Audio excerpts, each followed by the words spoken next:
It's an interesting time because we've had such success over the last, call it 2.5 years of great stuff. And then the last 6 months, people have started to realize that, well, there is a little bit of a problem, which is not a lot of inventory and high prices. So the seller has the advantage because they can basically dictate what they're selling their home for.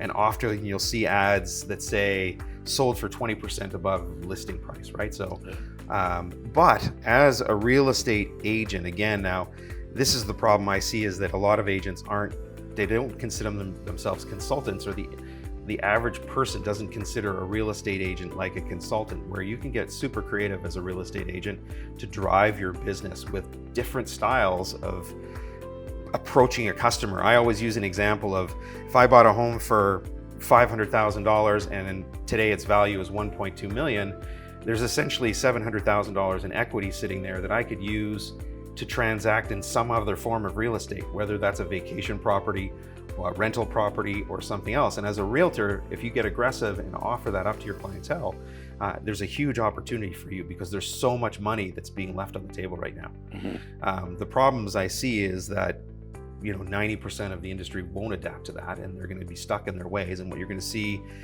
the average year, 20% of realtors jump out of the industry and 20% more jump in. So there's this constant churn of real estate agents. But if you can get to a niche market, or develop a program that you can grow with, like I was talking about, and there's probably 3 or 4 ideas that are going around like that, you can really still be successful in real estate today.